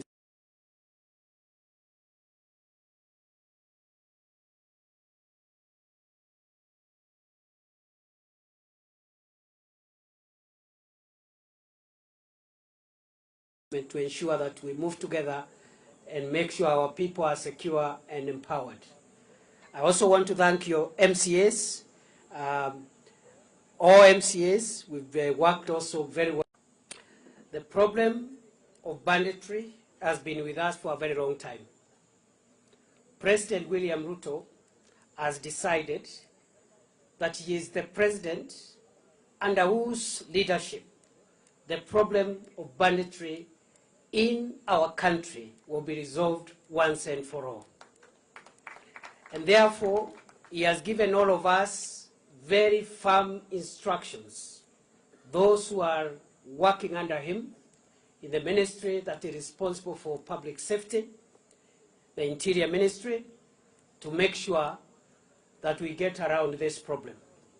And therefore, all my colleagues from the National Police Service, National Government Administration officers, and all public servants who are concerned must take cue behind the presidential directive and make sure we up our game, roll our sleeves, and make sure that we deliver on the promise of a bandit-free Kenya. For those in the National Government Administration, I am happy with what the team led by Dr. Abdi, the Regional Commissioner, is doing here, and the entire Regional Security and Intelligence team. The county team as well, under the County Commissioner, who is new, fairly new, barely a month or so old. Together with the other teams, I am also happy with what you're doing. The sub-county teams, our ACCs, our chiefs and assistant chiefs, we also are happy with what you're doing, but we can do better. We can do better. We should do better. And I want to assure you of my support. But as I support you, you must work harder, better, and faster. I don't want to be coming from Nairobi to reach a scene of crime before the rest of you have reached there. You must find ways of getting there ahead of me. And if it is facilitation, let's talk about facilitation. But going forward, we must rein in on these bandits and just stop them. Let's just stop them. We have made some good progress in getting rid of the hideouts, getting rid of bandits from the hideouts where they've been hiding. The Corcoran Hills, Arabar Hills, Ngerecha Hills, Tandare Valley, all these places are now free from bandits. But we must make sure they don't return there again. And therefore, our National Police Service officers, the multi-agency teams here, including our partners in this effort, the Kenya Defence Forces, we must make sure that these places remain out of bounds for bandits and criminals for the rest of our time. We must not entertain a situation where these criminals sneak back in the name of anything. In the name of grazing, in the name of water, in the name of anything. These are now crime scenes. We have sealed them off. They can graze and do whatever else elsewhere. Anybody found in the Corcoran Hills, the Arabar Hills, the Ngelecha Hills, the Tandare Valley will be treated as a suspect of banditry and will be dealt with accordingly. The government did promise a few other things in this region, and the President has directed us to expedite the delivery of those promises. I would like to announce that the government has released 100 million for the rehabilitation of all the schools that were affected in Baringo North and Baringo South by banditry. The money has been released, and our officers from the Kenya Defence Forces will help us in the reconstruction. I am aware that money may not be enough given the level of damage in some of the schools. I have visited some of those places. We require a little more money. So we are working hard to be able to secure a further 100 million to bring the total to 200 million for the purpose of rehabilitating those schools. Number two, the government has decided to enhance the number of local teachers from the local area. And we are going to give 50 new teachers in Baringo South and 50 new teachers in Baringo North who will be recruited from the local community by the Teacher Service Commission to ensure that they are able to support our schools here and they don't run away because of the situation here, even as they also support the teachers who come from the rest of the country. I also want to announce that we shall be putting up the security roads that have been identified. We have mobilized the equipment, and I think in another 1 or 2 weeks I'll be back here to launch 2 security roads in Baringo North and 2 security roads for Baringo South, and we'll make that announcement shortly. I also want to announce that next week I'll be announcing new administrative units in the affected areas, including Baringo, so that we can have the services of government closer to the people, and therefore, for all this region which is being affected by banditry, we are going to make nationwide announcement, but with a very clear focus also on the areas with security challenges like Baringo, as we create and operationalize new sub-counties, new divisions, new locations, and new sub-locations. We will accept the request to establish Koriema and Sandai police posts with immediate effect because of supporting what the agencies are doing here to improve the security in this area.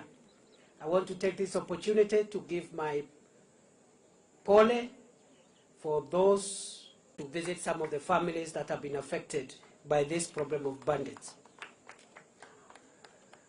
At the moment, it is not possible for police and security officers to be in every homestead to be able to secure every homestead. And therefore, what you are seeing, the isolated attacks you're seeing, are criminals who are trying to attack, knowing very well that our police officers cannot be everywhere. We have said, going forward, we don't want to hear of any livestock theft again. The agencies working here must find a way of preventing livestock theft. We are supporting you and investing in intelligence gathering to ensure that we prevent bandits from attacking and robbing our people. But at the same time, when an attack happens, when livestock is stolen, the livestock must be tracked, recovered, and returned in full to the people who own that livestock. Lazima mifugo inaenda njia hii, nyinyi muende njia ile ingine, lazima hao mifugo warudi hapa. Nikirudi hapa next week, nitangaze mifugo yote ilirudishwa wenyewe. Wiki iliyopita kulikuwa na wizi kule Laikipia North. Askari wetu, maofisa wa NPR, askari na KDF wamefuata ile mifugo, wamerudisha ile ng'ombe yote ikiwa salama kwa mwenyewe. Mbuzi wengine wameibiwa hapa Samburu. Wiki hii tu pale Longewan. Tumesukumana nao majangili, recover hizo mbuzi, kesho naenda kupokea pale Longewan. Mbuzi yote imepatikana. We want going forward. Number one, we must prevent livestock theft. Number two, in the unlikely event of a livestock theft, we must recover the livestock and return it to its owners. And therefore, on behalf of the government, I want to assure you that we are focused on this matter, and I want to make a vow before the people of Kenya that I will be the minister who will oversee the end of this barbaric and primitive act of banditry. Hawa wakora wametuzoea. Nataka kuapa mbele ya wananchi wa Kenya, mimi nitakuwa waziri mwenye atasimamia mwisho na kusimamishwa kabisa kwa shida hii ya wizi wa mifugo katika taifa letu la Kenya. Nataka wananchi watupatie muda kidogo. Shida hii tumekuwa nayo miaka 50, haiwezi kuisha siku moja.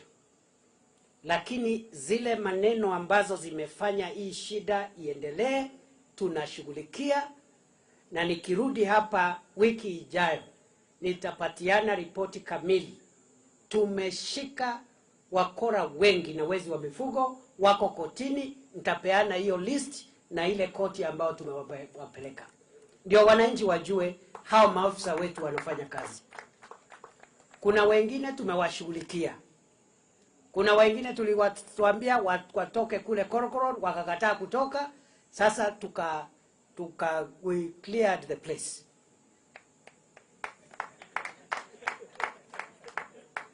Nataka tu niseme hivi. The instructions of the president and all of us is to make sure that we bring this problem to an end. Anybody, whether a public official, a politician, a business person, a religious leader, anyone who stands between Kenya and the end of banditry will meet with the wrath of the law of our country. Ule mtu atasimama mbele yetu na vita dhidi ya wezi wa mifugo, tutapita na yeye. Awe ni mtu ya biashara, awe ni mwanasiasa, awe ni mwanabiashara, awe ni nani, tutapita naye kwa sababu wananchi wa Kenya wamechoka na mambo ya wizi wa mifugo na mauaji ya kiholela. That is the position of this government. Na mimi sitaki niongee mambo mengi. But 5 years from today, I want us to review where we will be. And we will do it in such a way that we will not have this problem recurring. We have long-term development issues in this region. The government is implementing those programs, including the building of peace institutions in this region, across communities, all communities without exception. We want to build peace institutions. The president has already given us guidance. We are working with local leaders to identify places where along inter-community borders where we are having security challenges, we build boarding schools, we build day schools, we build other education institutions to put the children from different communities together and remove from them this idea that you can make a living from stealing other people's livestock and killing them. Na mimi nataka niseme hapa tumeweka NPRs, vile vile nitaingia pale Tiati, kwa sababu wale majirani wenu pale Tiati, najua kuna wakora wengi pale, wezi wa ng'ombe. Hao ninaingia hapo kukabiliana nao. Lazima tukabiliane na hao watu. Lakini najua pale Tiati kuna watu wazuri, kuna watu wa Mungu, kuna watu wa ushiriki na mambo ya wizi wa ng'ombe. Lazima pia tuingie pale ili isionekane kama kuna jamii fulani ambaye wote wamelaaniwa na kuhukumiwa kama wakora. Na hii program ya NPR pia, wakati tutaketi na viongozi, tukubaliane, wakubali kurudisha ile bunduki haramu wako nayo, mimi nitawapatia pia bunduki ya kulinda jamii kule, kwa sababu pia hao ni Wakenya. Lakini kwanza warudishe bunduki haramu, ndio wapewe bunduki ya serikali, ile ambayo tutafuatilia vile inatumika. That is our vision. This region must be set free. And the time is now. Kwa hivyo mimi sitaki kuongea kuzidi hapa. Naona mmekaa kwa muda mrefu na nitarudi mara mingi. Mimi naomba tu hao viongozi, saa nyingine mkisikia nimekuja na sijakwambia, ni vile mambo mengine ni mambo ya haraka. Na tukubaliane next time tukija hafla kama hii unaongea tu dakika moja. Sasa ukirefusha hao vijana wataanguka, wamesimama tangu saa 3. Ya? Naongea dakika moja ama unasalamiana. Kwa sababu ile mambo, my office is open, I speak with all of you almost on a daily basis. Na ukibaki unakuwa balozi wa serikali. Ile mambo yote unasema waziri amesema hivi, rais amesema hivi, kwa sababu wewe ndiye mwakilishi wa serikali katika hii mahali. Kwa hivyo nataka niseme nashukuru. Nitawatafutia uniform, nitawatafutia viatu, nitawatafutia NHIF insurance cover nyinyi na familia zenu, na vile vile nitahakikisha kwamba hiyo police post ya Kariema na Sandai imefunguliwa. Mashule ile tunarekebisha imerekebishwa, watoto wetu warudi shule, alafu tuanze peace building initiatives between communities. The Marakwet, the Tugen, the Pokots, the Samburus, the Turkanas. We want to bring communities together to get away from this backward behavior. Sasa kwa sababu hii hafla imeisha na this training was being supervised I think by Odero, Regional Police Commanders. Wewe ndio ulikuwa unapanga hii maneno hapa? So hawa vijana wangu na instructors tukitoka hapa, kwa sababu tunaenda kwa ndege, ndio tuende tukatafuta hiyo ng'ombe ambaye bado haijapatikana.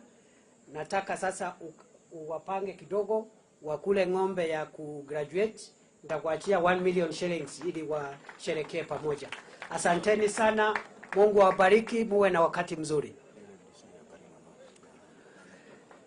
Ya mheshimiwa ananiambia mambo ya DC.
Na mchana na siku ya leo tunakuja kwako tukikushukuru kwa sababu ya kuweza kutulinda sisi na ukatuangazia